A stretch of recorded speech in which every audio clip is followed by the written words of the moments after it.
masih dianggap kurang penting oleh pihak sekolah. Karena apa? Karena menganggap bahwa perpustakaan belum bisa memberi kontribusi untuk sekolah.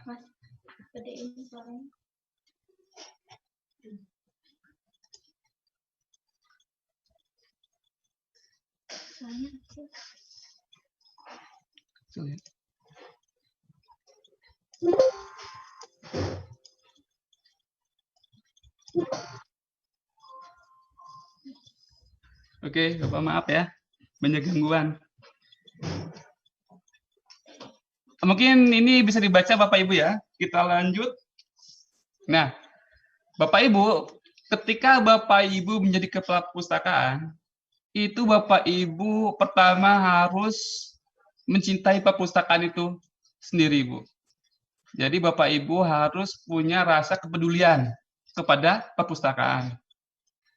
Nah, memang ini kadang-kadang dilema Bapak Ibu. Karena Bapak Ibu memang background-nya bukan dari perpustakaan, tapi profesi guru. Ya mudah-mudahan keberadaan Bapak Ibu sebagai kepala perpustakaan bukan suatu paksaan Bapak Ibu. Jadi kepala perpustakaan itu harus mampu meningkatkan program. Jadi programnya itu untuk mencapai perpustakaan yang ideal, Bapak Ibu harus membangun dalam dari segi sarana prasarana perpustakaan. Jadi ini PR Bapak Ibu, ketika Bapak Ibu perpustakaannya belum mapan, masih memprihatinkan, masih perlu perhatian. Pertama, Bapak perjuangkan yaitu program bagaimana memperbaiki sarana prasarana perpustakaan. Yang kedua, bagaimana Bapak Ibu mencetak program yang sifatnya meningkatkan minat gemar membaca siswa. Jadi dua item ini sangat perlu Bapak Ibu dalam kestabilan bagaimana menciptakan perpustakaan yang ideal. Kalau pesannya sudah bagus, prasarana sudah bagus, nah ini yang tugas kedua yaitu bagaimana siswa dapat memanfaatkan sarana dan sarana yang Bapak buat itu. Jadi untuk meningkatkan minat dan gemar membaca siswa, itu memang soal yang tidak mudah Bapak Ibu. Karena itu menyangkut dengan budaya, dengan sikap. Kalau untuk membangun atau meningkatkan sarana dan prasarana perpustakaan, gampang Bapak Ibu, itu bisa diukur. Kalau Bapak Ibu punya anggaran, punya uang, cepat Bu, kalau sarana prasarana itu bisa terwujud sesuai dengan kemauan, keinginan kita. Tapi kalau bagaimana meningkatkan minat gemar membaca siswa, itu memang agak susah. Karena ini kaitannya dengan perilaku. Ini perlu kesabaran, perlu waktu. Mau tidak mau kita sadari Bapak Ibu bahwa minat baca menurut UNESCO tahun 2000-an itu baru 0,001%. Jadi dalam satu komunitas 1.000 orang, hanya satu orang yang memiliki minat dan gemar membaca. Itu kata UNESCO. Nah, mudah-mudahan dengan adanya Permendiknas nomor 25 tahun 2008, standar tenaga perpustakaan, ini merupakan perhatian dari pemerintah. Bagaimana sih perpustakaan sekolah itu bisa bermanfaat, menunjang dalam kegiatan belajar mengajar. Syukur-syukur mampu mencetak kepribadian siswa yang memiliki minat dan kegemaran membaca. Ini yang penting. Jadi kadang-kadang waktu saya sekolah, waktu di SMP, SMA, SD, kita hanya terbatas dalam KMB, proses belajar mengajar di kelas. Tapi yang sesungguhnya, bagaimana mencetak pribadi-pribadi anak bangsa ini yang memiliki minat, kegemaran, bahkan keterampilan membaca, itu kadang-kadang kita lupakan. Bapak Ibu, jadi mengapa sih bangsa ini kurang lah untuk pengetahuannya masih kalah di negara maju? Pertama, bangsa kita itu biasanya Bu ya, budayanya memang budaya lisan, bukan budaya untuk membaca.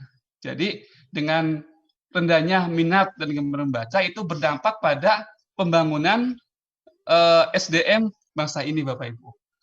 Nah, Bapak Ibu ini ingatkan, nanti Bapak Ibu kalau sudah terjun nanti setelah diklat ini sebagai kepala perpustakaan, mohon ini dua item ini distabilkan Bapak Ibu. Jadi sarana, prasarana oke, tapi jangan lupa Karena yang lebih sulit lagi yaitu memanfaatkan perpustakaan ini. Itu PR kita Bapak Ibu. Jadi kalau membangun perpustakaan gampang. Membuat sistem pengolahan perpustakaan yang bagus gampang.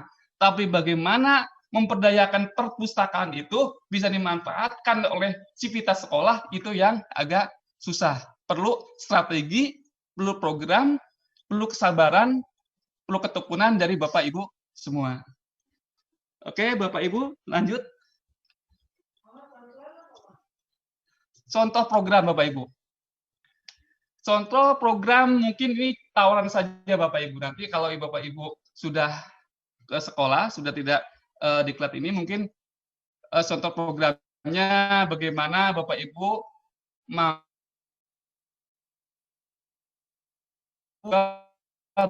bagaimana membaca siswa. Contohnya kalau melihat kunjung, bolehlah di perpustakaan Bapak Ibu nanti kalau punya anggarannya Pak ya, kita membuat kelas-kelas seni atau kelas melukis, buat pameran lukisan, lomba melukis, ataupun fotografi. Fotografi kan biasanya banyak diminati oleh anak muda. Ini mungkin bisa diselenggarakan di perpustakaan Bapak Ibu. Contohnya lagi, mungkin diadakan permainan catur, congkak, itu untuk menarik minat kunjung siswa.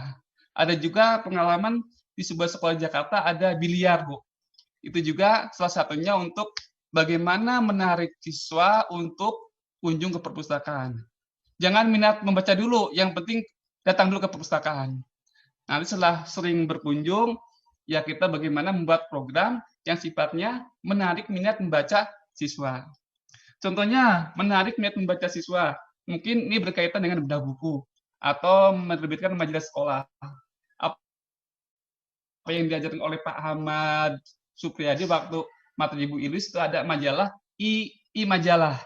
Itu sederhana, murah, tanpa biaya, mungkin itu bisa dilaksanakan atau program Bapak Ibu nanti setelah diklat bisa dilaksanakan. Ini contoh saja Bapak Ibu ya. Terus pameran buku dengan teman-teman tema-tema tertentu, contohnya Hari Sumpah Pemuda, mungkin dengan tema Sumpah Pemuda, Bapak Ibu mencari artikel atau mencari clipping-clipping atau buku-buku yang berkaitan dengan tema Sumpah Pemuda. Selanjutnya, mungkin kalau 17 Agustus, itu kan hari nasional, mungkin Bapak Ibu bisa mencari literatur, clipping atau artikel yang berkaitan dengan 17 Agustus. Ini merupakan strategi Bapak Ibu. Nanti kalau Bapak Ibu memang ngapain ya kita. Jadi untuk dipraktekkan, pertama hanya bisa Zoom meeting Bapak Ibu. Yang kedua memberikan majalah sekolah, bisa majalah itu gratis Bapak Ibu, silakan. Yang tadi diajarkan Bapak Ahmad ya itu bagus sekali, itu bisa dijadikan referensi terujukan Bapak Ibu nanti untuk membuat kegiatan bagaimana menarik minat baca siswa. Seminar juga bisa Bapak Ibu. Terus lomba puisi, resensi buku, mengarang dan lain-lain. Serta menjalankan kelas-kelas diskusi. Itu merupakan alternatif usaha kita mungkin nanti biar perpustakaan itu hidup Bapak Ibu. Jadi gini Bapak Ibu, Bapak Ibu sebagai kepala itu harus punya program, harus punya rencana. Ya syukur-syukur kalau Bapak Ibu punya anak buah, punya staf, itu mungkin bisa dijadikan partner bersinergi untuk melaksanakan program-program perpustakaan sekolah. Nah Bapak Ibu, ini konsep pekerjaan. Mungkin Bapak Ibu sebagai kepala perpustakaan harus tahu konsepnya, Pak. Bagaimana sih pengolahan perpustakaan itu, pelayanan perpustakaan harus tahu pengembangan perpustakaan bagaimana. Ini konsep dasarnya, Pak. Karena walaupun Bapak punya staf, Pak ya, kadang-kadang sekolah juga ada yang udah mapan perpustakaan sekolahnya, yang punya staf, kadang yang jurusan ilmu perpustakaan contohnya. Ya, Bapak sebagai kepalanya harus berikhtiar mampu bagaimana sih nggak kalah amat sama anak buahnya. Jadi ketika ditanya pengelola perpustakaan, setidaknya setelah mengikuti diklat ini, Bapak ya setidaknya tahulah bagaimana pengelola perpustakaan itu strateginya bagaimana, pelayanan perpustakaan itu apa saja, pengembangan perpustakaan itu apa aja, kan. Pertama, penyusunan rencana kegiatan, Pak. Jadi Bapak Ibu sebagai kepala harus mampu menyusun rencana kegiatan. Jangan sudah jadi kepala tapi tidak ada kepedulian kepada perpustakaan. Artinya ada kecemburuan. Saya ingat waktu Kongres IPI, Ikatan Pustakawan Indonesia di Surabaya, itu waktu seminar atau diskusi, ada perwakilan dari sekolah. Jadi pustakawan sekolah memang background-nya, profesinya, latar belakang pendidikannya ilmu perpustakaan. Mereka mengeluh kesah, Bapak Ibu. Dengan adanya Permendikbud nomor 25 tahun 2008 itu mengancam eksistensi pustakawan sekolah yang khusus dari profesi kepustakawanan. Jadi mereka ngeluh kesah, gini Bapak, katanya ke sumber pembicara itu, kondisi perpustakaan sekolah itu khususnya yang ada pustakawannya, spesialis pustakawan dari background perpustakaan, jadi udah capek-capek mengelola perpustakaan, tapi yang diangkat sebagai kepalanya bukan yang bersangkutan. Kadang-kadang kepalanya tidak tahu menahu tentang perpustakaan, kadang-kadang tidak menengok juga enggak ke perpustakaan, cuma nanya nama aja dalam struktur kepala perpustakaan si A, guru A gitu kan. Jadi pengolahnya tenaga teknisnya pustakawan. Ini kadang-kadang menimbulkan kecemburuan Bapak Ibu. Nah, dengan ini mungkin dengan diklat ini Bapak Ibu ya sebagai kepala perpustakaan, walaupun background-nya bukan di perpustakaan, ya setidaknya harus tahu, harus mampu menyusun rencana kegiatan. Yang kedua, melakukan pengawasan dan evaluasi kegiatan. Ini penting, karena maju mundurnya perpustakaan sekolah tergantung dari rencana kegiatan. Jangan sampai Bapak Ibu mengajukan anggaran ke kepala sekolah tanpa alasan. Pak sekolah, saya membutuhkan anggaran tahun ini, tahun 2021, 200 juta. Ketika ditanya, untuk apa 200 juta? Ya, untuk anu Pak, itu kan. Untuk anu apa, itu kan. Ya, untuk kegiatan perpustakaan. Bisa dijabarkan nggak gitu perpustakaan itu? Bingung.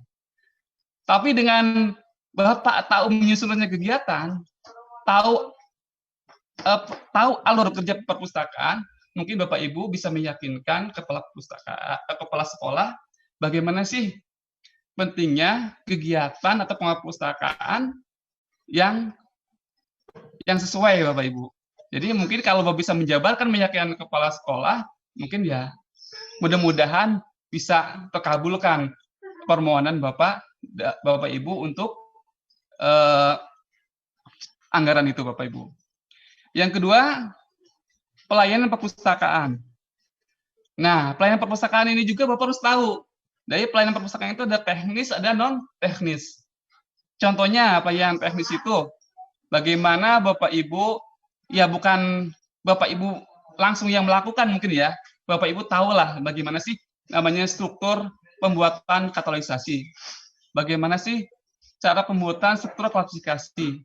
Bagaimana sih cara menginventarisasi bahan pustaka yang bagus, yang baik, yang tertib administrasi. Terus bagaimana sih cara kelengkapan fisik buku. Nah, ini bagian teknis ini mungkin Bapak harus tahu lah, walaupun Bapak Ibu tidak melakukan, seenggaknya tahu mekanismenya bagaimana sih cara pelayanan teknis itu. Yang kedua, pelayanan non-teknis. Contohnya pelayanan sirkulasi. Contohnya peraturan, bagaimana sih peraturan siswa meminjam buku. Atau Bapak Ibu jam layan perpustakaan. Itu kan harus dipikirkan. Ini namanya pelayanan non-teknis. Nah, ini kepala perpustakaan harus tahu Pak, harus peduli. Kadang-kadang kepala perpustakaan tidak peduli, yang kerja hanya bawahannya, hanya stafnya. Nah, mungkin dengan diklat ini kita rubah mindset-nya. Mungkin kepala perpustakaan sekolah harus andil. Pertama dalam pengelolaan perpustakaan, menyusun rencana kegiatan, melakukan pengawasan dan evaluasi kegiatan, serta tahu namanya layanan perpustakaan itu apa saja. Pertama pelayanan teknis dan pelayanan teknis. Yang selanjutnya, Bapak Ibu juga sebagai kepala perpustakaan harus mengembangkan perpustakaan. Nah, ini yang susah, Bu, pengembangan perpustakaan ini. Karena ini menyangkut dengan pemanfaatan perpustakaan oleh sivitas sekolah. Ini yang paling berat. Perlu ada strategi. Ya, mungkin penyuluh, pameran, atau promosi, atau pendekatan Bapak Ibu sebagai kepala perpustakaan sekolah kepada anak didik atau guru-guru, dewan guru, atau wali murid. Itu bisa dilakukan oleh Bapak Ibu. Bagaimana sih ada keyakinan kalau Mbak Ilus waktu materi Mbak Ilus itu memang harus ada kepercayaan, trust. Jadi besar kecilnya, majunya perpustakaan sekolah itu memang harus dibangun dengan trust, keyakinan, kepercayaan dari pihak lain. Kalau pihak lain nggak percaya ya, walaupun Bapak Ibu 24 jam mengerjakan perpustakaan, ya nggak ada artinya. Jadi pengembangan perpustakaan itu selain internal, dibangun juga komunikasi. Jadi Bapak Ibu sebagai kepala perpustakaan sekolah pertama ya, harus meyakinkan atau membangun trust di lingkungan sekolah. Insya Allah perpustakaannya stabil Bapak Ibu. Artinya perhatian dari kepala sekolah juga ada, perhatian dari siswa juga ada, perhatian dari orang tua siswa juga ada. Nah, ini pintar-pintar Bapak nanti bagaimana membangun trust itu merupakan skill tersendiri. Bapak Ibu sudah dikasih materi bagaimana memimpin, bagaimana menjadi entrepreneur, mungkin itu bisa dilakukan, dipraktekkan nanti Bapak setelah mengikuti diklat ini. Oke Bapak Ibu ya, mungkin dengan diklat ini ada manfaatnya untuk membangun mindset Pak ya.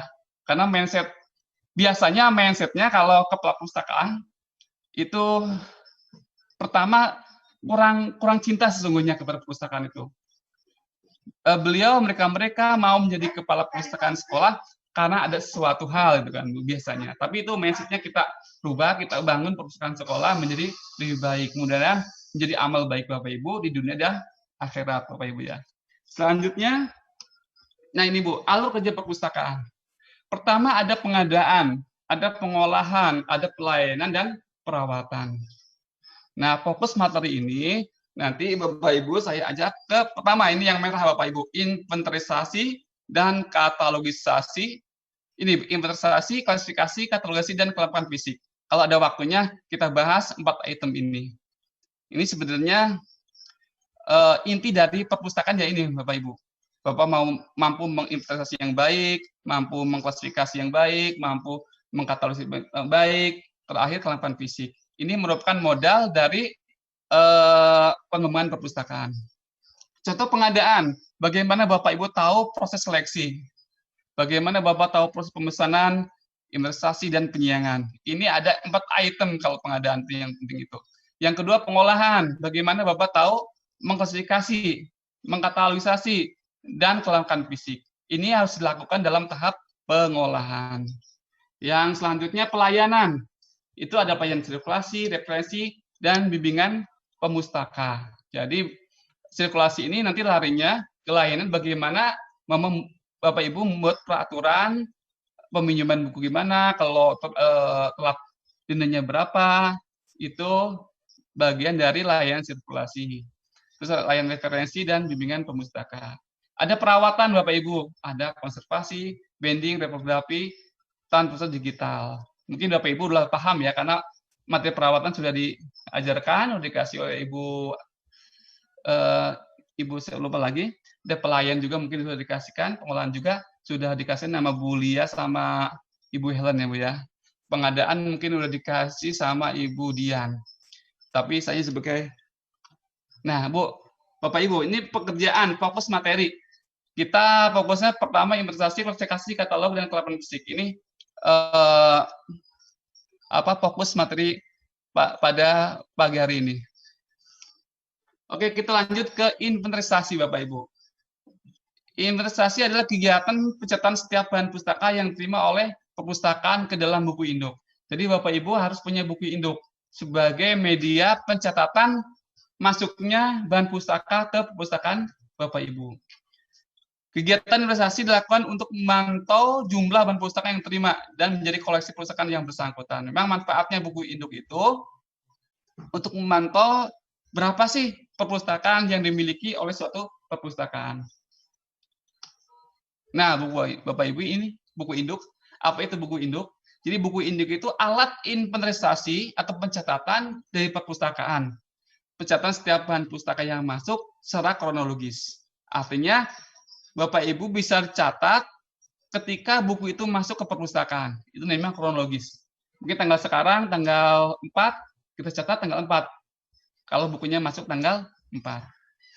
Adapun kolom-kolom dari buku induk biasanya terdiri dari nomor, tanggal masuk, nomor induk, pengarang, judul, penerbit, tahun terbit, sumber, harga, eksemplar, dan keterangan. Ini manfaat buku induk, Bapak Ibu. Mungkin bisa dibaca untuk mengetahui jumlah koleksi, untuk mengetahui bahan pustaka yang tidak sesuai dengan kebutuhan, untuk mengetahui bahan pustaka yang hilang, untuk mengetahui besarnya persentase kehilangan. Ini contoh saja, Bapak Ibu. Nah, ini Bapak Ibu. Ini cara pembuatan nomor induk. Ada dua model, Bapak Ibu, cara pembuatan nomor induk. Ada yang sifatnya paralel, tanpa melihat tahun. Jadi dari tahun 0 sampai tahun sekarang itu berurut nomornya, Bapak Ibu. Jadi 01, 02, sampai yang terakhir mungkin 2000 atau 3000. Jadi basicnya untuk model pertama tidak bersifat paralel. Bersifat paralel. Terus itu kan. Ada yang kedua, model kedua, nomor urut berdasarkan tahun. Jadi tahun 2020 kita adakan buku 100 judul. Jadi 00 sampai 100. Nanti pada tahun 2001 kita riset lagi Bapak Ibu. Nggak ngelanjutin. Jadi dari 001 lagi sampai selesai dan seterusnya. Itu dua model Bapak Ibu. Contoh untuk nomor induk perpustakaan. Di saya ada contoh perpustakaan SMU Baitul Salam Bogor. Dia punya model ini untuk nomor induknya 0, 100 SMU sekolahnya SMU, BPTS itu singkatan dari Perpustakaan Baitul Salam tahun 2020. Jadi nanti Bapak Ibu untuk SMU BPTS itu serahkan kebijakan Bapak Ibu membuatnya. Ini memang untuk nomor induk nanti itu kebijakan dari sekolah masing-masing. Tapi sistemnya modelnya ada dua model, ada sistem paralel, ada bersifat urut perpustakaan tahun. Ada juga contoh perpustakaan Perpusnas 050 itu nomor bukunya, P4 itu singkatan dari Perpustakaan Pusat Pendidikan dan Pelatihan, PN-nya Perpustakaan Nasional, tahunnya 2010. Ini mungkin barangkali di tempat Bapak Ibu yang perpustakaannya belum punya nomor induk, bisa dijadikan referensi lah sedikitnya untuk membuat nomor induk. Selanjutnya, contoh buku induk Bapak Ibu. Ada nomor, ada tanggal penerimaan. Jadi kronologis, nomor induk, yang tadi, yang contohnya Bapak Ibu ya, ada judul. Bapak Ibu, biasanya buku itu ada judulnya pendek, sederhana, dan panjang. Kalau memang space-nya kolomnya tidak memadai, kalau manual, ya kalau Excel mungkin nggak masalah. Tapi kalau Bapak Ibu di perpustakaannya belum ada komputer, maaf Bapak Ibu ya, di manual, space-nya tidak cukup, mungkin judul yang panjang bisa diambil 3 kata dari judul, atau 4 kata. Sekiranya rangkaiannya mengandung arti Bapak Ibu. Jadi nggak semuanya harus ditulis dalam space kolom judul. Jadi lihat bisa 3 kata atau 2 kata atau 4 kata sekiranya tidak mengandung arti, Pak ya. Jadi klausenya mengandung arti. Kedua, pengarang. Kolom pengarang biasanya buku ada yang ngarang 1 orang, 2 orang, 3 orang, bahkan lebih dari 3 orang, 4 orang, kadang-kadang 5 orang. Jadi nggak semuanya ditulis Bapak Ibu. Untuk pengarang cukup pengarang pertama saja ditulis. Jadi kalau ada 3 pengarang, 2 pengarang, 4 pengarang, 5 pengarang, cukup ditulis 1 pengarang yang pertama. Pengarangnya. Terus bagaimana kalau pengarangnya panjang namanya? Misalkan pengarang juga ada yang panjang namanya, Bapak. Ada 2 kata, 3 kata, 4 kata. Nah, kalau pengarangnya namanya kepanjangan, ambil 1 kata nama yang pertama untuk pengarang. Jadi pengarang itu, kolom pengarang, kalau lebih dari 1 pengarang, ambil pengarang pertama. Terus kalau namanya kepanjangan, itu bisa disingkat. Jadi ambil suku kata nama pengarang nama suku kata pertama. Jadi nggak ditulis semua Bapak Ibu. Adapun kota terbit, ini penerbit, tahun terbit, nomor kelas, sumber perolehan. Kalau memang itu pembelian, tulis pembelian. Kalau hadiah, tulis hadiah. Harga, mungkin kalau Bapak Ibu pembelian pasti ada harganya, cantumkan di kolom harga. ISBN, kalau buku sudah profesional, penerbit profesional pasti punya ISBN, tulis ISBN-nya. Eksemplar, mungkin Bapak Ibu ada contoh buku manajemen perpustakaan contohnya. Ada 3 eksemplar, tulis 3 eksemplar. Bagaimana hubungan eksemplar dengan nomor induk? Tidak ada hubungannya, tetap walaupun 5 eksemplar, walaupun 2 eksemplar, 3 eksemplar, tetap nomor induknya sah 1. Jadi nomor induk tidak berhak untuk yang jumlah eksemplar. Jadi eksemplar nomor induknya 1. Jadi eksemplar 1, eksemplar 2 itu tetap nomor induknya sah 1. Tidak ada pembagian nomor induk untuk eksemplar. Selanjutnya keterangan. Ini kondisinya baik atau rusak atau bagaimana, mungkin bisa dibuat keterangan. Baik Bapak Ibu. Sekarang lanjut untuk masalah stempelisasi. Ini juga penting Bapak Ibu. Dalam konsep stempelisasi itu ada 2. Ada stempel kepemilikan, ada stempel registrasi. Nah, ini contoh stempel kepemilikan.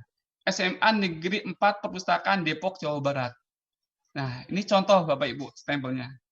Mungkin Bapak Ibu ada perpustakaan di Bapak Ibu yang tidak punya stempel, cepat-cepat nanti ketika sudah selesai diklat membuat stempel. Stempel kepemilikan. Ini fungsinya apa Bapak Ibu?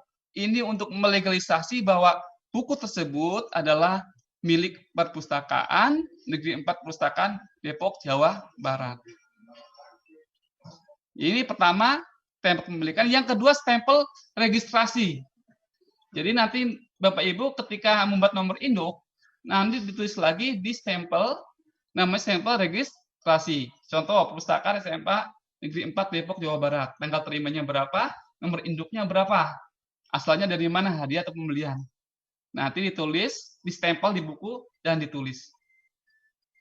Jadi lengkap Bapak Ibu, ada stempel kepemilikan, ada stempel registrasi. Selanjutnya, nah letak stempel jangan sembarangan Bapak Ibu. Jadi IMA Perpustakaan juga udah mengatur, tidak asal stempel. Pertama, Bapak Ibu tidak boleh menstempel di halaman judul.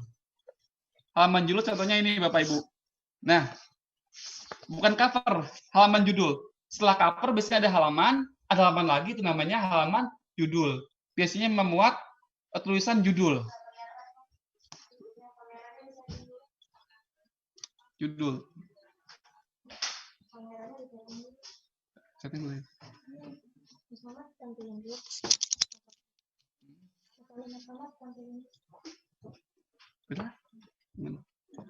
Baik, Bapak Ibu. Gimana?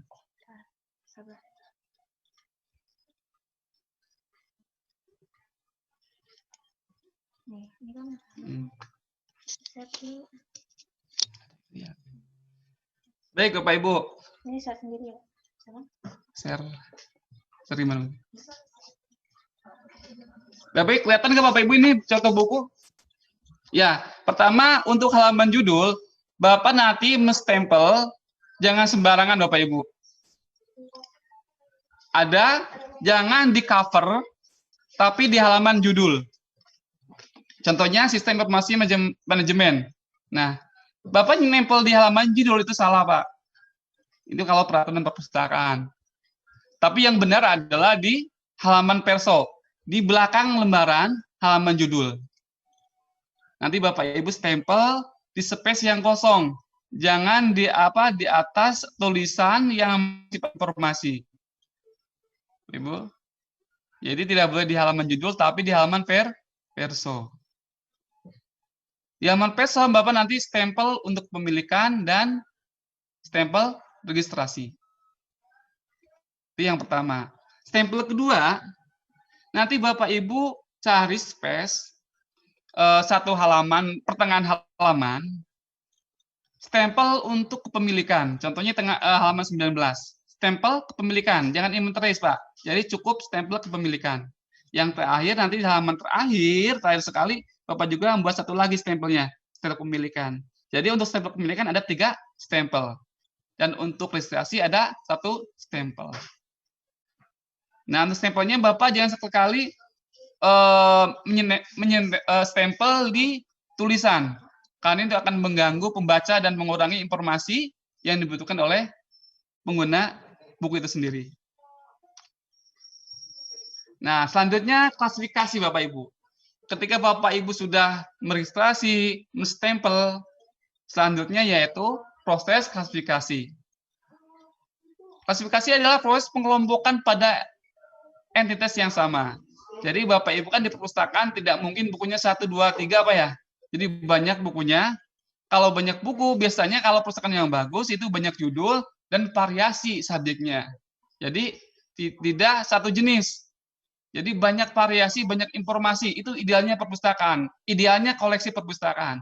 Jadi banyak judul, banyak subjek, itu yang bagus. Tapi kadang-kadang dulu saya pengalaman di sekolah, bukunya banyak, tapi buku pengayaannya nggak ada, hanya buku paket. Jadi eksemplarnya sampai 200, ada yang 300, di ratusan eksemplarnya. Nah, ini tidak ideal untuk koleksi perpustakaan. Jadi namanya koleksi perpustakaan itu memang harus ideal, banyak variasinya, banyak subjeknya, banyak jenis judulnya. Nah, ketika Bapak Ibu nanti mungkin di perpustakaan banyak bukunya, banyak judulnya, banyak subjeknya, itu nanti harus dikelompokkan. Namanya proses klasifikasi, proses pengelompokan pada entitas yang sama. Contohnya bahasa Indonesia dikelompokkan ke dalam buku bahasa Indonesia. Contohnya filsafat masukkan ke filsafat. Contohnya buku tentang matematika, pelajaran matematika dikelompokkan ke dalam bidang matematika. Contohnya dalam IPS, materi IPS dikelompokkan ke IPS. Nah, fungsinya untuk memudahkan pengguna perpustakaan, walaupun serta perpustakaan itu sendiri, untuk menemukan bahan pustaka yang diperlukan. Nah, ini Bu, Bapak Ibu, ini struktur DDC. Jadi, Bapak Ibu sebagai kepala perpustakaan harus tahu ini, Pak. Jangan dibohongin nanti ketika Bapak punya staf yang pintar, ya jurusan perpustakaan, ya Bapak juga harus tahu sedikit-sedikit, Bapak Ibu.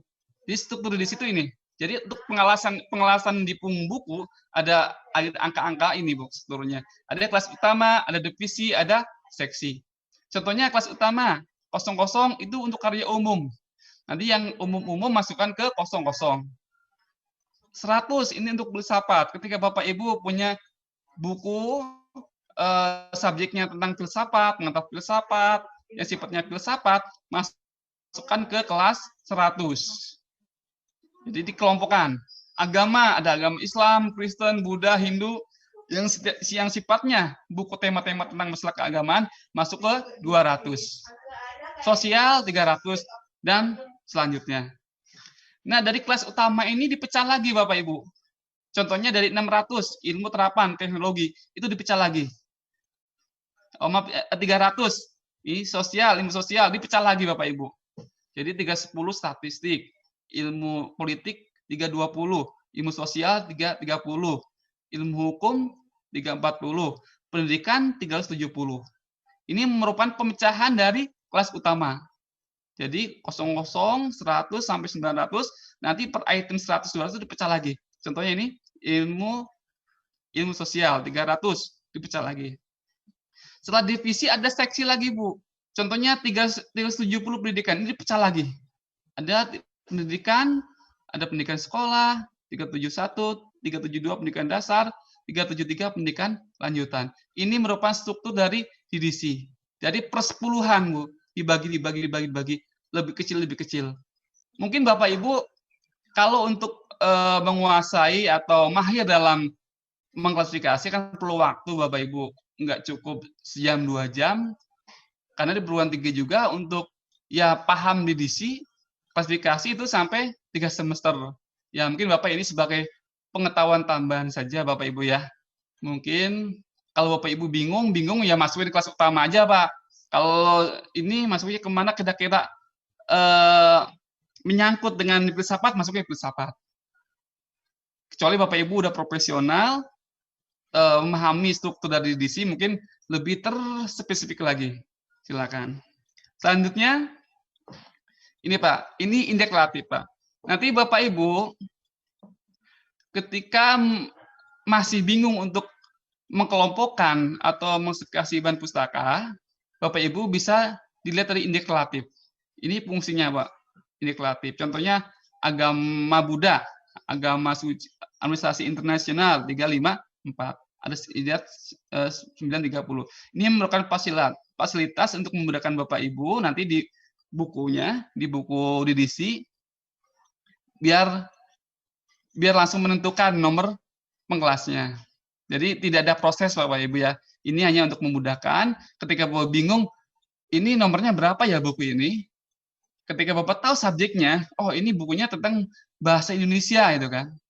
Berapa sih caranya membuat nomor klasifikasi bahasa Indonesia? Ketika Bapak Ibu belum tahu prosesnya, Bapak Ibu bisa lihat ke indeks relatif. Biasanya ada di indeks relatif. Bahasa Indonesia strip pelajaran. Nomornya berapa? 37.2.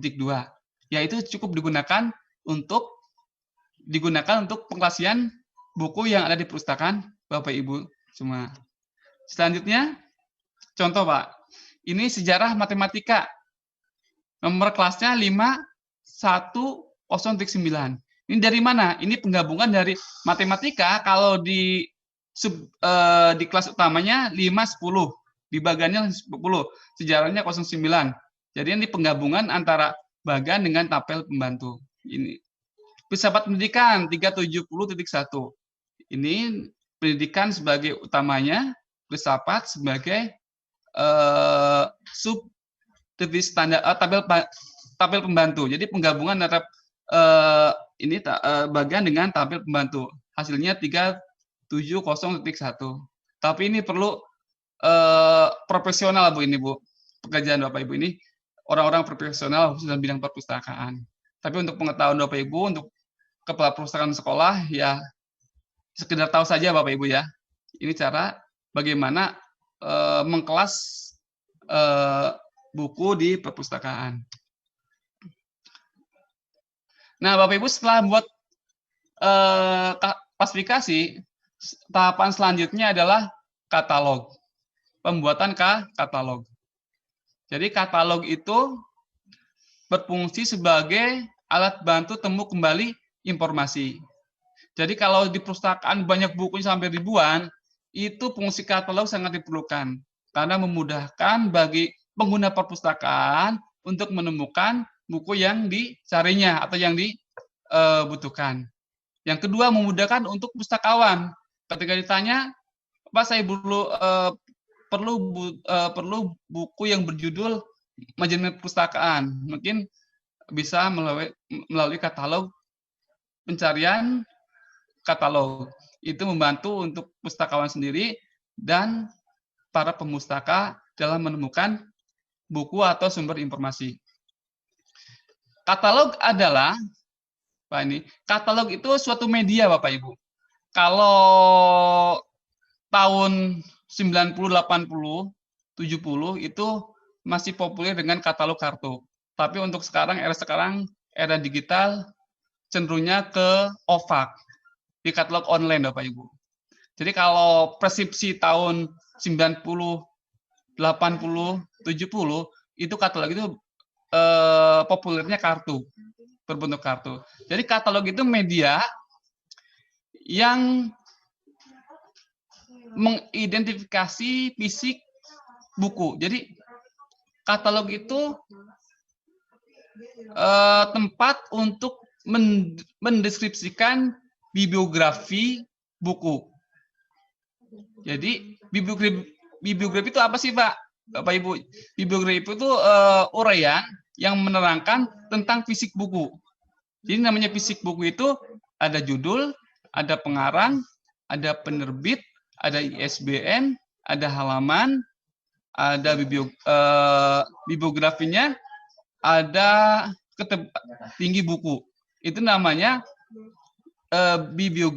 bibliografi buku. Jadi bibliografi itu, sini Bu ya, katalogisasi adalah kegiatan menentukan deskripsi bibliografi dengan mengidentifikasi fisik dokumen. Ini namanya bibliografi itu Bapak Ibu indikasinya ke informasi tentang fisik buku, namanya bibliografi. Jadi katalogisasi itu proses, kalau katalognya bendanya Bapak Ibu ya. Kalau katalogisasi itu prosesnya. Jadi kalau berbicara katalogisasi adalah kegiatan menentukan deskripsi bibliografi dengan mengidentifikasi fisik dokumen berdasarkan peraturan yang ditentukan. Fungsinya sebagai alat bantu temu kembali informasi.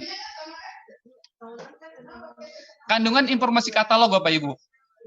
Biasanya dalam katalog itu ada call number.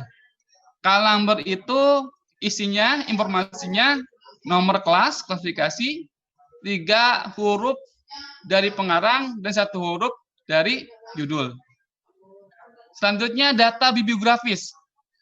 Data bibliografis itu yaitu tadi ada judul, pengarang, penerbit, kota terbit, tahun terbit, dan lain-lain. Ada tracing jejakan, ini sebagai instruksi untuk pustakawan untuk membuat katalog tambahan.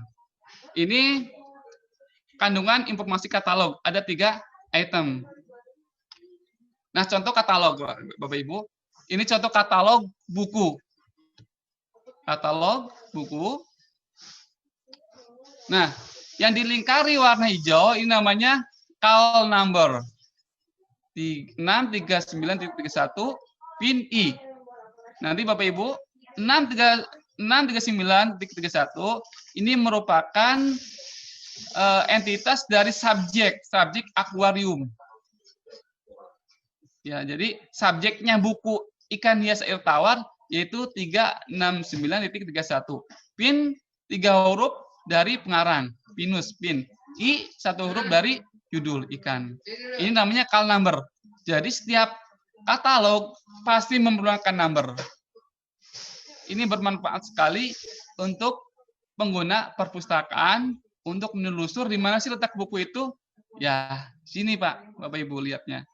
Jadi di kelasnya kelas 639.31. Selanjutnya yang lingkaran merah ini namanya bibliografi buku. Ini namanya bibliografi buku. Ada pengarang, pinus lingga, ikan hias air tawar, itu judulnya, garis miring, pinus lingga, pengarang, Heru Sutanto sebagai pengarang kedua. Nanti Bapak Ibu, kalau ada pengarangnya dua orang, pertama yang disebutkan setelah judul itu pengarang pertama. Udah ditulis selanjutnya pengarang kedua. Jadi pemisahannya nanti Ibu buat koma sini, Bapak Ibu dibuat koma sebagai tanda bacanya. Ini mengartikan pemisah antara pengarang pertama Pinus Lingga dengan Heru Santo sebagai nanti pengarang tambahan. Nih, kata tambahan. Jadi harus pakai koma kalau dulu pengarang. Kalau 3 pengarang, koma lagi. Jadi antara pengarang itu pemisahnya dengan koma. Mengapa enggak Heru Santo yang di depan? Karena tergantung dari konteks bukunya. Biasanya kalau dalam sebuah buku, pengarangnya lebih dari 1, pengarang pertama ditulis itu berarti yang lebih berpengaruh, lebih berkompeten dalam penulisan buku itu. Yang mungkin dalam judul ikan hias air tawar ini, Pinus Lingga yang paling berpengaruh. Paling banyak berkontribusi dalam menerbitkan buku ikan hias air tawar. Makanya mungkin dari penerbit, Pinus Lingga ditulis yang paling awal, paling atas, Heru Santo di bawahnya. Jadi ini tergantung kontribusi dalam pembuatan buku tersebut. Nah, makanya pertama Pinus Lingga dipertamakan tulisnya, terus Santo yang kedua. Tapi jangan lupa komanya. Ini karena mempengaruhi untuk pembuatan katalog. Koma ini. Selanjutnya, ya, cetakan. Ini cetakan. Bahwa buku ini mengartikan ini cetakan kedua. Cetakan kedua. Jadi tindak lanjut dari cetakan pertama. Jakarta ini tempat terbitnya. Jangan lupa Bapak Ibu setelah pengarang titik baca. Tadi ada materinya nih. Ini tanda baca dalam katalogisasi. Strip, cetakan, titik, 2 titik, strip. Jakarta tempat terbit, titik 2. Ini harus Bapak Ibu. Setelah kota terbit, pasti harus pakai titik 2. Dilanjut dengan penerbitnya. Penerbitnya penebar swadaya. Koma lagi. Ini tahun terbitnya. 1989. Bapak Ibu, dalam penulisan judul ikan hias air tawar. Kalau mungkin nanti aja. Biasanya judul itu ada yang sederhana, Bapak Ibu. Yang tulisnya besar-besar sederhana. Ada yang judul juga bentuknya anak judul. Nah, kalau suatu buku ada anak judulnya, nanti Bapak tulis huruf judul utamanya apa, nanti titik 2 anak judul. Tapi nanti Bapak Ibu bisa baca sendiri di slide selanjutnya. Oke. 236 halaman. Buku ini mempunyai 236 halaman. Ini namanya deskripsi buku. Kalau ada ilusnya, gambar atau peta, itu masukkan. Namanya ilus. 21 cm itu tinggi buku. Ada bibliografi halaman. Bibliografi itu maksudnya referensi dari buku itu sendiri. Jadi penulisan ikan hias air tawar kan harus punya referensi Bapak Ibu ya. Nah, ini namanya bibliografi. Jadi namanya daftar pustaka referensi, itu isinya bibliografi. Halaman berapa? 255 sampai 256. Jadi buku ikan hias air tawar itu referensinya ada di halaman 255 sampai 256. Oh, ternyata buku ini mempunyai indeks. Tulis apa indeksnya sini? Oh, bukunya dari ISBN, tulis ISBN. Nah, yang di lingkar merah ini namanya informasi katalog atau namanya deskripsi bibliografis. Sampai sini Bapak Ibu nih, lingkar merah ini. Nah, deskripsi bibliografi, yang namanya deskripsi bibliografi, ya ini Bapak Ibu, yang di lingkar merah. Ada pengarang, ada judul, ada cetakan, ada penerbit, ada fisik buku. Fisik buku meliputi tinggi bukunya berapa, ada gambarnya tidak, halamannya berapa, terus halaman Romawinya ada tidak. Selanjutnya bibliografi, daftar pustakanya, indeks, ISBN terakhir. Jadi namanya deskripsi bibliografi. Ini informasinya Bapak Ibu yang ada dalam kotak merah. Terus bagaimana yang kotak hitam ini? Nah, yang kotak hitam ini merupakan kebijakan dari pustakawan. Jadi fungsinya ini namanya tracing Bapak Ibu. Ini namanya call number yang hijau, yang merah ini namanya wilayah deskripsi bibliografi. Yang hitam ini namanya wilayah tracing. Ini kandungan informasi katalog utama. Call number, data bibliografi, tracing, pijakan. Nah, ini bentuknya hasilnya Bapak Ibu. Contoh katalognya. Ini yang hitam, tracing. Ini fungsinya menginformasikan, pemustaka, kalau bahasanya ya, pemustaka, untuk menemukan ikan hias air tawar tidak hanya cukup dengan pinus lingga, tapi pemustaka atau user bisa menemukan buku ini melalui akuarium, subjek, judul, maupun Heru Santo. Jadi ada alternatifnya untuk menemukan buku ikan hias air tawar, tidak hanya cukup melalui pinus lingga sebagai pengetahuan utama, tapi bisa dicari, ditelusur melalui subjek, judul buku, dan pengarang kedua. Oke, Bapak Ibu. Nah, ini Bapak Ibu. Data bibliografis buku.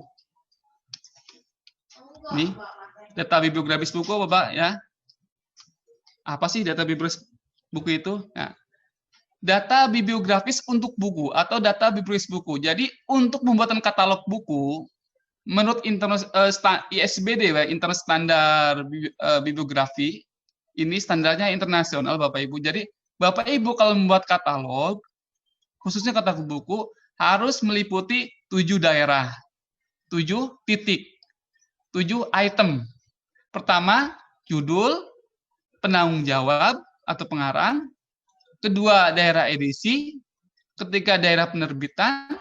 Keempat, daerah deskriptif fisik atau kolasi. Yang kelima, daerah seri.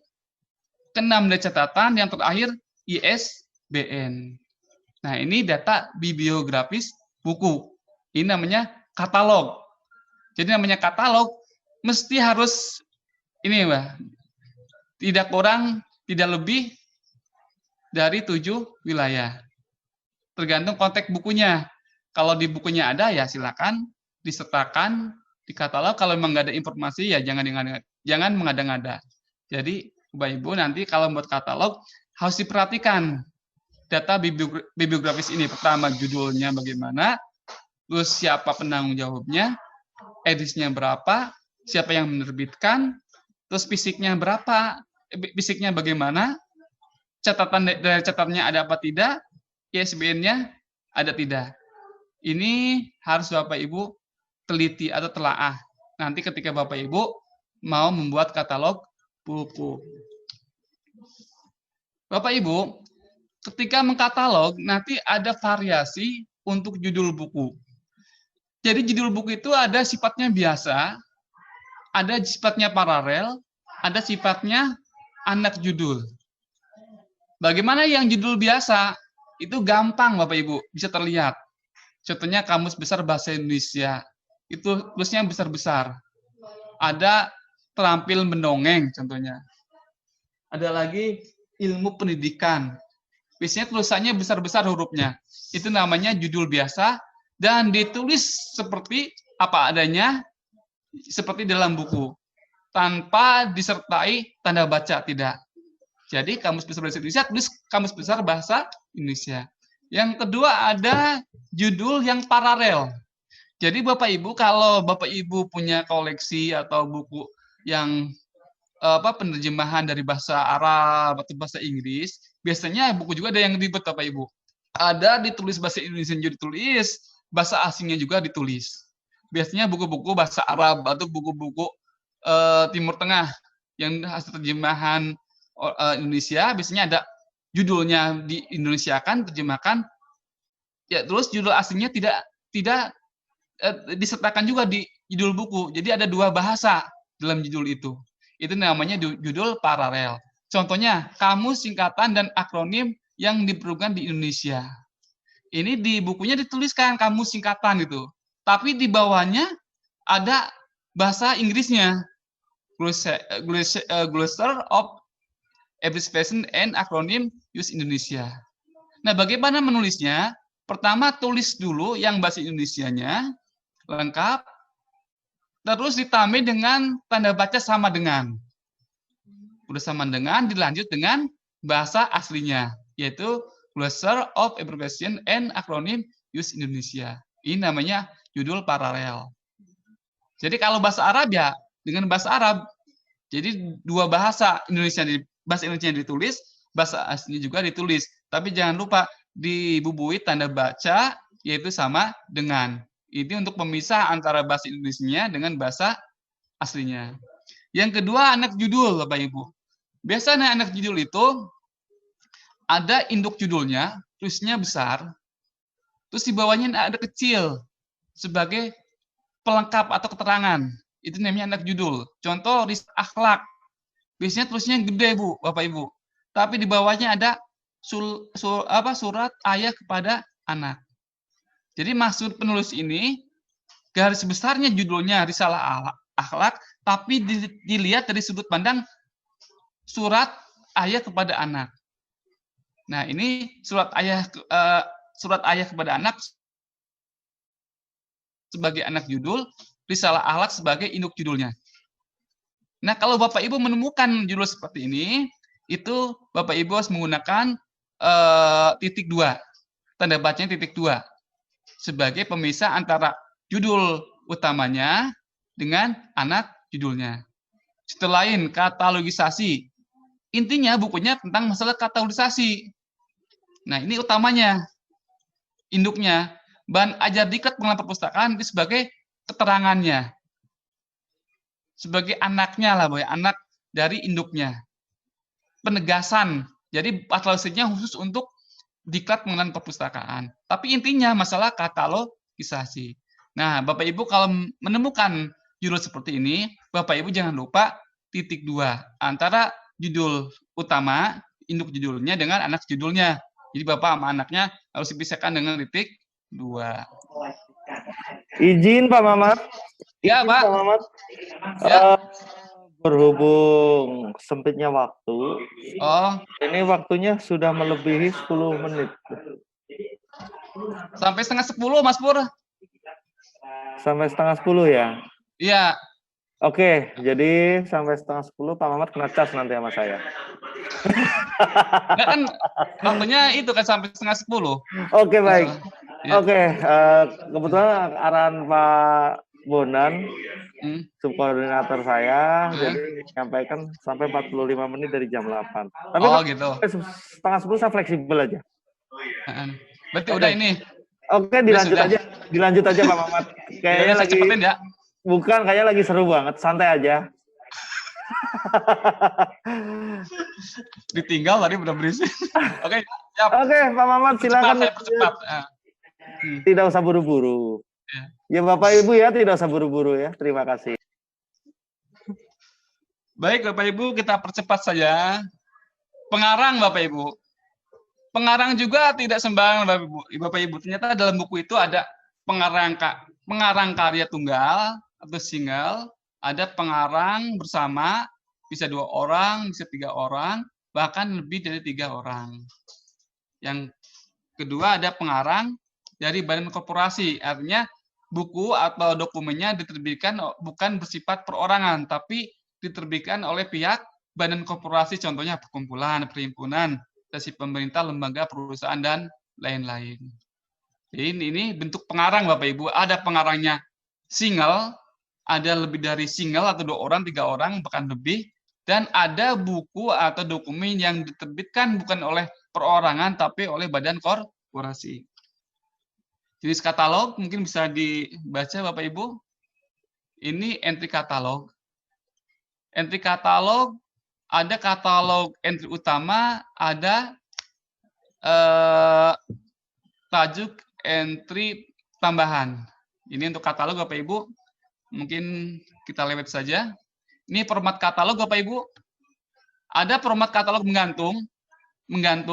Ini khusus format untuk buku yang sifatnya pengarangnya lebih dari 3. Bisa 4, bisa 5, bisa 6. Itu bentuk katalognya menggantung. Beda dengan yang sebelah kanan ini format katalog khusus buku untuk pengarangnya tidak lebih dari 3. Pengarang 1, 2, 3. Tapi kalau lebih dari 3 pengarang, formatnya lain lagi. Itu formatnya menggantung seperti ini. Oke. Maaf saya tidak bisa perjelas supaya ini karena waktunya. Ini contoh katalog tajuk entry utama. Nah, mungkin bisa dilihat-lihat Bapak Ibu. Ya, yang hitam ini namanya katalog call number, yang merah namanya data dari bibliografis. Bibliografis buku. Yang hitam ini namanya wilayah tracing. Nah, Bapak Ibu, untuk katalog tambahan itu tidak ada tracingnya. Cukup dengan call number dengan data bibliografis. Jadi untuk tambahan cukup dengan call number dengan data bibliografis. Kalau tracing itu hanya berlaku untuk katalog utama. Jadi katalog itu kan dibagi 2 Bapak Ibu, ada yang katalog utama dan tambahan. Nah, katalog utama dan tambahan. Ini kartu tambahan judul. Manajemen perpustakaan, Pak ya nih judulnya. Selanjutnya buku 2 pengarang. Bagaimana kalau dua pengarang?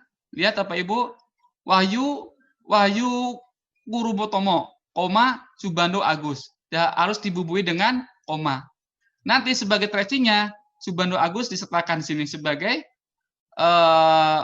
katalog tambahan. Ini.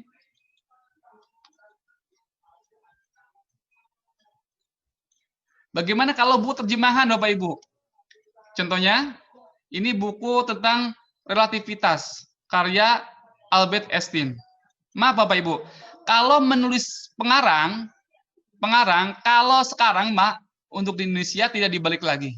Kecuali kalau nama-nama marga itu dibalik. Dan nama-nama asing juga masih dibalik. Tapi kalau contohnya namanya Muhammad Ramlan itu tidak dibalik, atau Cucu Sunarti itu tidak dibalik. Tapi kalau dulu sebelum tahun 2005, sebelum adanya peraturan dari Kepala Perpustakaan Nasional itu dibalik, tapi sekarang sudah tidak dibalik lagi. Jadi nama-nama yang tidak mengandung unsur unsur marga itu tidak dibalik. Contohnya nama Albert Einstein itu dibalik Bapak Ibu. Judulnya relativitas titik 2. Ini titik 2 menandakan bahwa buku ini ada anak judulnya. Relativitas dilihat dari teori khusus dan umum. Garis miring pemisah antara judul dan Albert Einstein sebagai pengarang.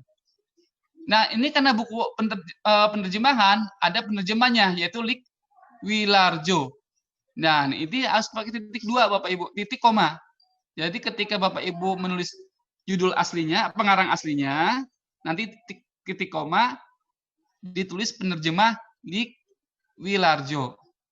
Jadi pemisah antara pengarang asli dengan penerjemah itu harus dibubui tanda baca titik koma. Kalau pengarang dengan pengarang itu koma. Tapi kalau pengarang dengan penerjemah atau dengan penyunting itu dibubui tanda baca titik koma. Karena statusnya lain, Bu. Bapak Ibu, tidak sama. Jadi pangkatnya lain lah gitu, Bapak. Jadi lebih tinggi pengarang aslinya. Jadi perlu diingat untuk pembeda ketika Bapak Ibu nanti menemukan buku terjemahan. Jadi untuk pemisah penanda penerjemah itu harus dimulai dengan titik koma.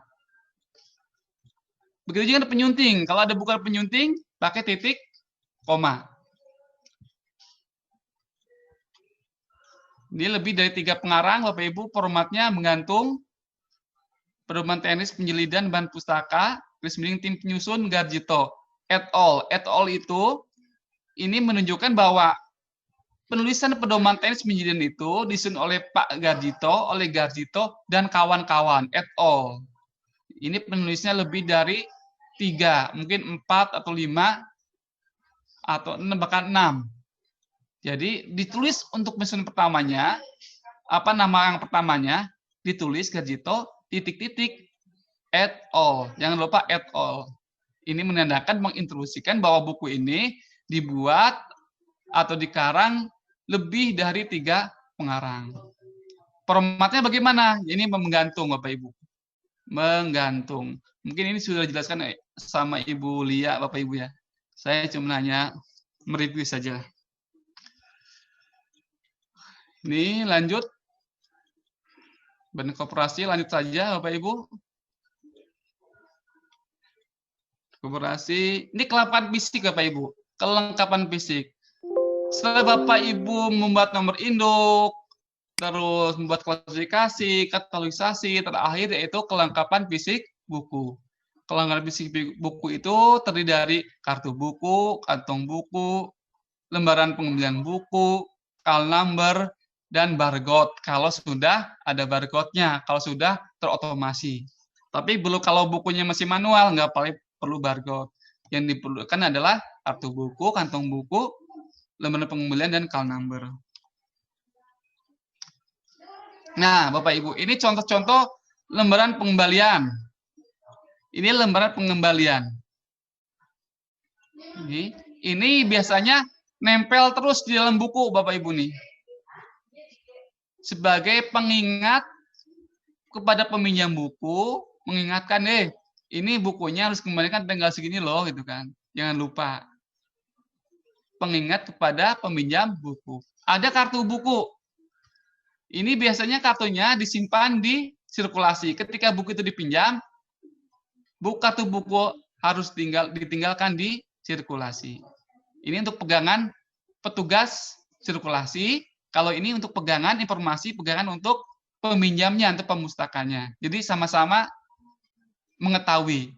Yang ini nempel di buku, Bapak Ibu ya. Kalau yang kartu buku, nanti ini ditinggal. Ketika Bapak Ibu meminjam buku, ini harus tinggal. Dan ini adanya nanti di layanan sirkulasi. Ada kantong buku. Ini kantong buku Bapak Ibu. Ada kantong buku, ada kartu buku, ada lembaran pengembalian.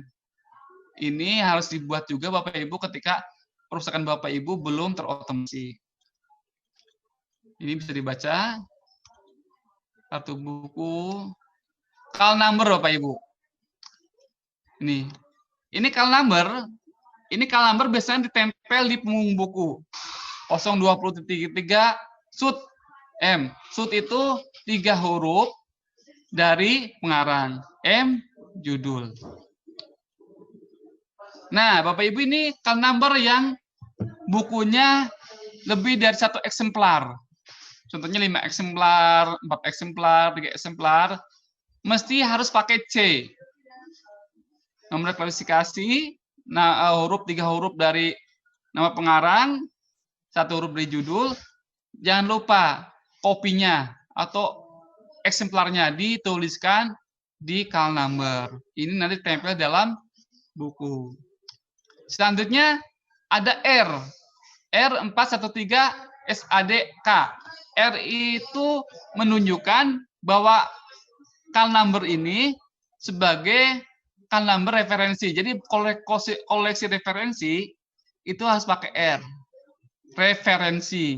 Jadi koleksi referensi itu karena bukunya mahal Bapak Ibu ya, ada ensiklopedia, ada kamus, mahal-mahal, itu biasanya untuk call number-nya paling atas ditulis R, ditandai R. Terus 413 sebagai pengkelasannya, SAD ini sebagai pengarangnya, K sebagai judul. Jadi ada 3 format. Ini format biasa ketika bukunya cuma 1 judul, satu eksemplar. Kalau yang kedua ini format untuk buku yang memiliki lebih dari 2 eksemplar, 3 eksemplar, 4 eksemplar, 5 eksemplar, pakai C. Yang ketiga ini format untuk call number koleksi referensi. Ini contoh Bapak Ibu call number. Dari bawah biasanya ada yang 3 atau 5 cm, ada 3 cm atau 5 cm. Itu tergantung kebijakan Bapak Ibu. Kalau di kami 3 cm buttonnya. Jadi untuk peletakan call number dari button bawah itu 3 cm. Ada juga perpustakaan kebijakannya 5 cm juga ada. Itu tidak masalah. Yang terakhir ini namanya barcode. Ketika Bapak Ibu sudah otomasi, itu biasanya ada barcode. Barcode itu kalau di kami di Pusdiklat ada perpustakaannya juga pakai barcode. 316 PN ini nomornya ini mengambil dari nomor induk. Jadi Bapak Ibu membuat nomor induk itu nanti ada korelasinya dengan barcode. Jadi barcode itu nanti acuannya untuk nomornya itu dari nomor induk. Jadi nomor induk itu ada korelasinya dengan pembuatan barcode. Jadi untuk membaca ketika nanti di scanning 316 akan muncul bukunya sekolah, Dik 2 mengajar atau mendidik. Ini contoh lagi Bapak Ibu. Ini barcode. Di barcode itu ada kaitannya dengan nomor induk. Jadi dasarnya nomor barcode itu ya nomor induk.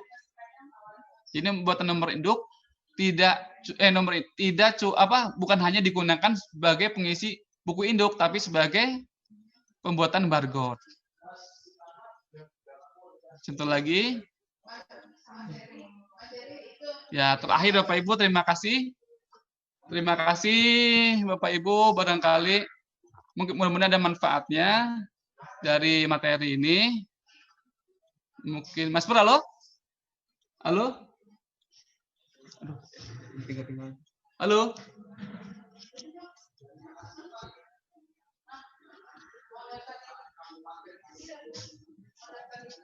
Halo? Ininya tinggal mana? Hostnya? Baik, Bapak Ibu, cukup dari kami sekian. Halo, host, halo?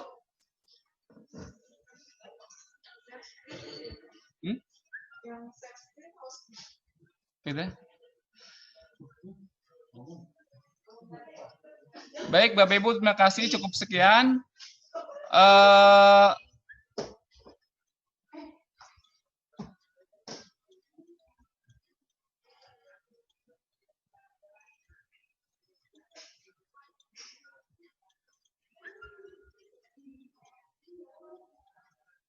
Bapak Ibu, mungkin kalau catat nomor HP saya, Bapak Ibu. Mungkin nanti kalau ada penugasan, Bapak Ibu ada komplain nilainya belum keluar, atau mungkin saya lupa belum memberikan nilai, Bapak Ibu bisa menghubungi saya langsung untuk mengkoreksi nilai Bapak Ibu.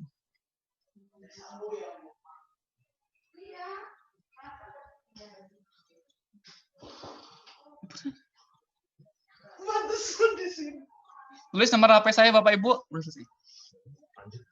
Udah selesai nih. Halo Bapak Ibu, tulis nomor HP saya 0857 1603 7069. Saya ulangi lagi nomor HP 0857 1603 7069. Nanti Bapak Ibu ketika tugas mandiri, ketika kok nilai saya belum keluar di LDK, mungkin Bapak Ibu bisa langsung menghubungi saya. Karena ini pesertanya banyak sampai 500 lebih, Bapak Ibu mungkin ada lupanya atau kelewatan, bisa saja Bapak Ibu ya dalam penilaian, Bapak Ibu bisa menghubungi saya langsung. Terima kasih Bapak Ibu, cukup sekian. Mohon maaf yang sebesar-besarnya dari saya pribadi, mudah-mudahan ada manfaatnya, dan mudah-mudahan Bapak juga tambah mencintai tugas Bapak sebagai kepala perpustakaan sekolah. Terima kasih. Aduh kalam. Wassalamualaikum warahmatullahi wabarakatuh.